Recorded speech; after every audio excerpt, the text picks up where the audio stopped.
નમસ્કાર. લાસ્ટમાં આપણે મેન્ડેલિયન અનિયમિતતાઓની અંદર રંગ અંધતા આ એક રોગ વિશેની આપણે ચર્ચા કરેલી કે જે એક લિંગ સંકલિત પ્રચ્છન્ન લક્ષણ છે અને એના માટેના જવાબદાર જનીન એક્સ રંગસૂત્ર ઉપર આવેલા હોય છે. તો ત્યાર પછી બીજા રોગની વાત કરીએ, હિમોફિલિયા.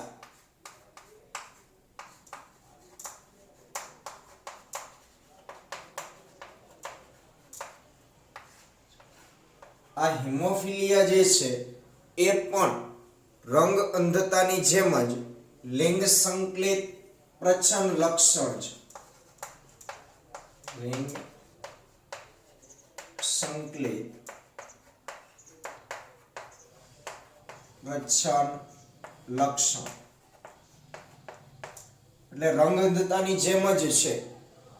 અહીં પણ પ્રચ્છન્ન જનીનને કારણે થતો આ રોગ છે અને એ પ્રચ્છન્ન જનીન લિંગી રંગસૂત્ર ઉપર આવેલ છે. તો આ રોગનો વ્યાપક એવો અભ્યાસ છે વૈજ્ઞાનિકો દ્વારા કરવામાં આવ્યો અને જાણવા મળ્યું કે આના માટેના જવાબદાર જે પ્રચ્છન્ન જનીનો છે એ એક્સ રંગસૂત્ર ઉપર આવેલા છે. તો અહીં આપણે હિમોફિલિયા માટેના જવાબદાર જનીનની સંજ્ઞા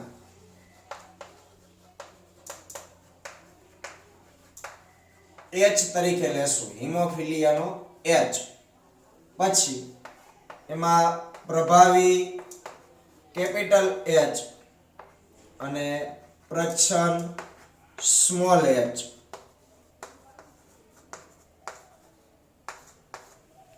તો અહીં આ રોગ છે પ્રચ્છન્ન જનીનથી થતો રોગ છે, સમયુગ્મી સ્થિતિ.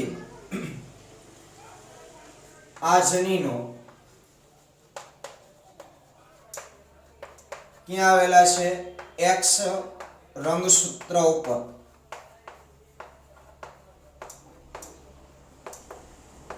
આવેલા છે.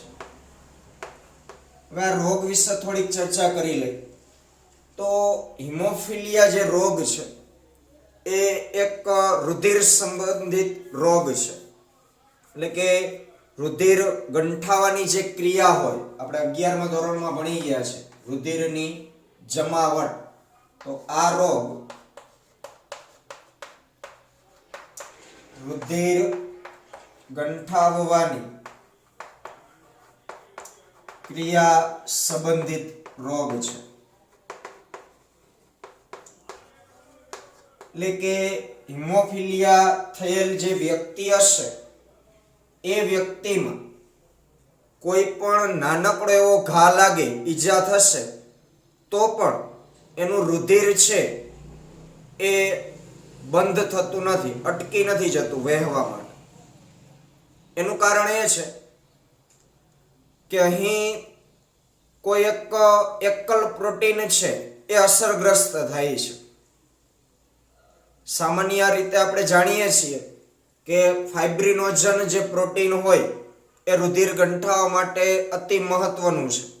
કોઈ જગ્યાએ લાગે છે, ઘા થાય છે, તો એ જગ્યાએથી લાંબા સમય સુધી બ્લડ નથી વહેતું. એ જગ્યાએ એક ગાંઠ બની જાય છે, જેલી જેવી, જેને આપણે રુધિરનું ગંઠન કહીએ છીએ અથવા તો રુધિરની જમાવ. પરંતુ આવા વ્યક્તિની અંદર પ્રચ્છન્ન જનીનને કારણે અહીં એક જે રુધિર ગંઠાવા સંબંધિત જે પ્રોટીન છે એ પ્રોટીન અસરગ્રસ્ત હોય છે. જેમાં એકલ પ્રોટીન અસરગ્રસ્ત છે. જે એકલ પ્રોટીન શબ્દ વાપર્યો છે એટલે પ્રોટીનોની જે શૃંખલાઓ હશે એમાંના એક અંશ માત્ર પ્રોટીનની વાત છે. ખાલી એક પ્રોટીન અહીં નુકસાનગ્રસ્ત નિર્માણ પામે છે પ્રચ્છન્ન જનીનને કારણે. તો એકલ પ્રોટીન અસરગ્રસ્ત છે કે જે એક પ્રોટીન શૃંખલાનું જે એક પ્રોટીન શૃંખલાનો અંશ માત્ર છે.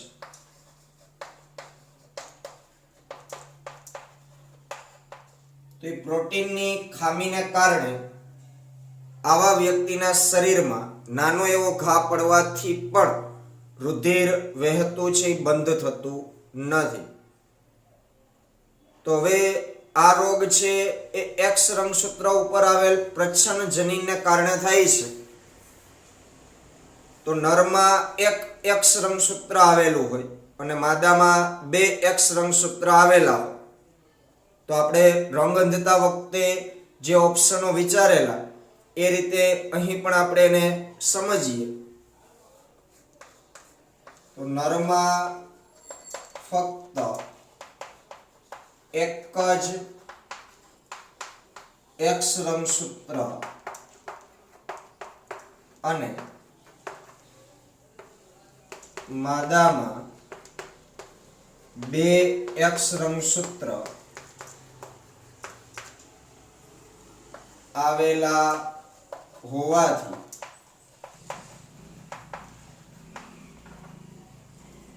સામાન્ય નર હોય કે જેને આ રોગ નથી થયેલો, એ સામાન્ય નરના એક્સ રંગસૂત્ર ઉપર કેપિટલ એચ હશે અને વાય રંગસૂત્ર એમનેમ જ હશે.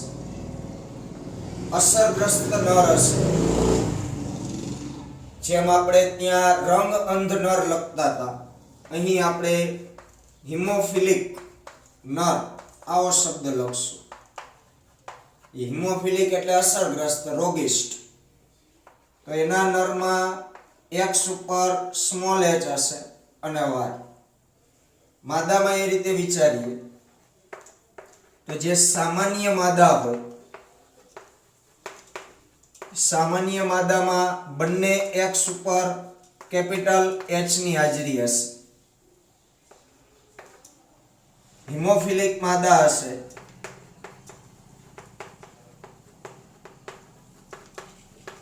તો એના બંને એક્સ ઉપર સ્મોલ એચ હશે. અને વાહક માદા હોય તો એક એક્સ ઉપર કેપિટલ એચ અને એક એક્સ ઉપર સ્મોલ એચ ની હાજરી જોવા મળશે. એટલે આ બાબત નોટ કરી લેશું. હવે અહીં પણ આપણે 6 ચાર્ટ દોરવાના થાય. સામાન્ય નર સાથે વારાફરતી આ ત્રણેય માદાનું સંકરણ કરી અને એની સંતતિ મેળવવાની. હિમોફિલિક નર સાથે વારાફરતી આ ત્રણેય માદાનું સંકરણ કરી એની સંતતિ આપણે મેળવવાની. એટલે કુલ 6 ચાર્ટ બનશે. એમાંનો એક ચાર્ટ આપણે અહીં દોરીએ. સેમ રંગ અંધતા જેવું જ છે, બરોબર, પણ અહીં એચ સંજ્ઞાને ધ્યાનમાં લેવાની છે. તો આપણે હિમોફિલિક નર અને વાહક માદા એના વચ્ચેનો આપણે ચાર્ટ દોરીએ. બાકીના 5 ચાર્ટ છે એ તમારે જાતે દોરવાના છે. અને દોરજો, જેથી કરીને આવા ઘણા બધા MCQ હશે એ તમે સરળતાથી સોલ્વ કરી શકશો જો તમે ચાર્ટ દોરેલા હશે તો. તો આપણે એક ચાર્ટ દોરીએ. એમાં હિમોફિલિક પુરુષ એનું સંકરણ વાહક સ્ત્રી સાથે. આપણે બાજુમાં અહીં સંકેતો આધારિત પણ દોરતા જઈએ. હિમોફિલિક નર છે એટલે નર માટે ચોરસ, પણ અંદર લાઇનિંગ. આ હિમોફિલિક નર, એનું લગ્ન ગ્રંથિનું જોડાણ વાહક સ્ત્રી સાથે.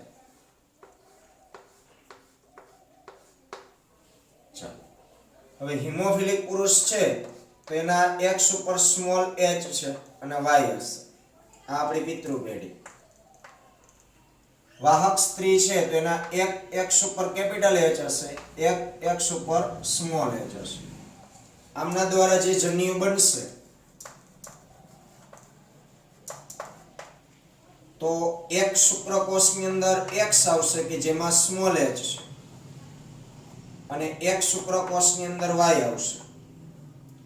માદા દ્વારા જે માદાજન્યુ બનશે તો એક અંડકોષની અંદર X આવશે કે જે કેપિટલ H ધરાવે છે, એક અંડકોષની અંદર X આવશે કે જે સ્મોલ h ધરાવે છે.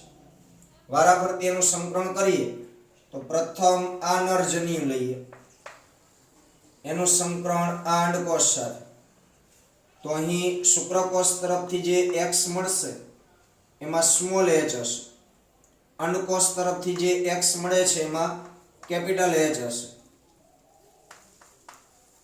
આ એની પ્રથમ સંતતિ છે. હવે એ કેવી મળશે પછી લખીએ. હવે આ શુક્રકોષ અને આ અંડકોષ લઈએ તો અહીં X સ્મોલ h, અહીં X સ્મોલ h. હવે આ શુક્રકોષ લઈ અને આ અંડકોષ લઈ તો અંડકોષ તરફથી X મળે છે કેપિટલ H વાળો અને Y હશે. પછી આ શુક્રકોષ અને આ અંડકોષ લઈ તો અંડકોષ તરફથી X મળે છે સ્મોલ h વાળો અને Y. તો ચાર સંતતિ મળશે. એ ચાર માંથી આ પુત્રી હશે, પણ એ કેવી પુત્રી હશે? વાહક પુત્રી. કારણ કે એમાં એક પ્રભાવી છે, એક પ્રચ્છન્ન છે, એટલે પોતે રોગિષ્ટ નહીં હોય પરંતુ રોગ માટેનું એ જનીન ધરાવે છે, એટલે એ હશે વાહક. પછી આ પુત્રી છે એમાં પ્રચ્છન્ન જનીન સમયુગ્મી સ્થિતિમાં છે, એટલે રોગિષ્ટ હશે, મતલબ હિમોફિલિક પુત્રી હશે.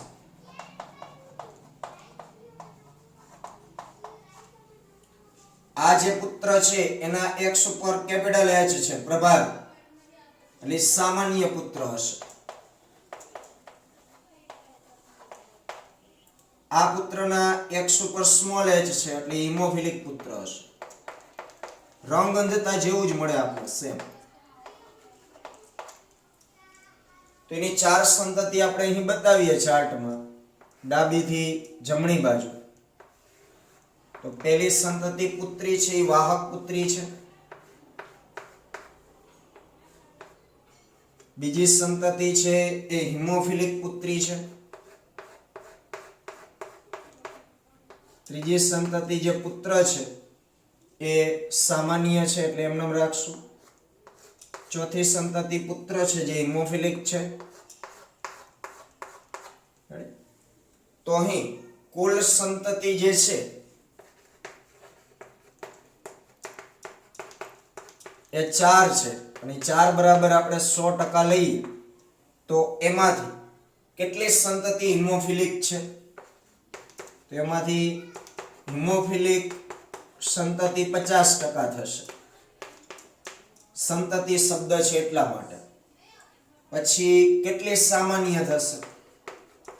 તો સામાન્ય 1 છે એટલે 25%. અને વાહક કેટલી થશે? 25%.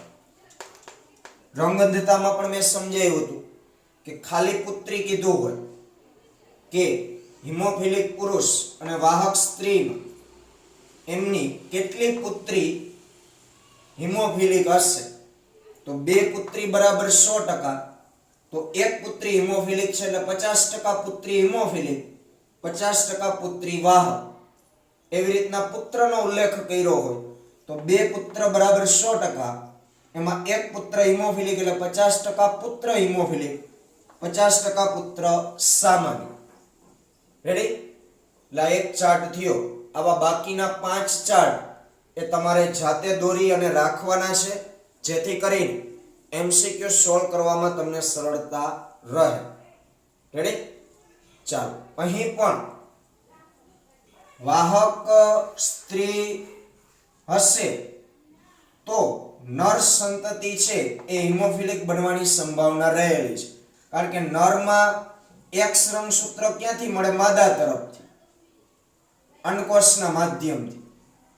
તો વાહક સ્ત્રી હોય એના એક અંડકોષની અંદર જે X રંગસૂત્ર હશે એમાં પ્રચ્છન્ન જનીન હશે કે જે નરની અંદર આવે એટલે કે પુત્રની અંદર. તો સામાન્ય રીતે વાહક માદામાંથી નર સંતતિમાં એ રોગ આવવાની સંભાવના રહેલી છે, કારણ કે નર સંતતિમાં વાય રંગસૂત્ર એને પિતા તરફથી મળ્યું, તો વાય ઉપર તો એક પણ જનીનો છે નહીં. રેડી? ટેક્સ્ટ બુકમાંથી આપણે વાંચી લઈએ. હિમોફિલિયા આ લિંગ સંકલિત પ્રચ્છન્ન રોગનો વ્યાપક અભ્યાસ થઈ ચૂક્યો છે, જેમાં સામાન્ય વાહક માદાથી અમુક નર સંતતિમાં રોગનો ફેલાવો થાય છે. આ રોગ રુધિર ગંઠાવાની ક્રિયા સંબંધિત છે, જેમાં એકલ પ્રોટીન અસરગ્રસ્ત થાય છે. આ પ્રોટીન એક પ્રોટીન શૃંખલાનો અંશ માત્ર હોય છે. એના કારણે અસરગ્રસ્ત વ્યક્તિના શરીરમાં નાનો ઘા પડવાથી પણ રુધિરનું નીકળવું બંધ થતું નથી.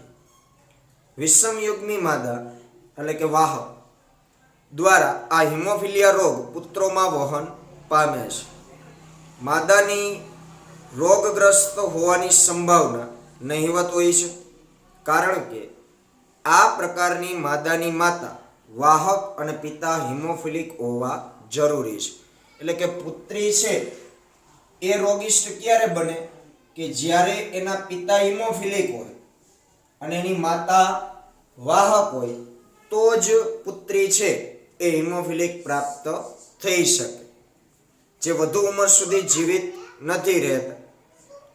રાણી વિક્ટોરિયાના કુટુંબની, એનું નામ આપણે સાંભળ્યું હશે, રાણી વિક્ટોરિયા.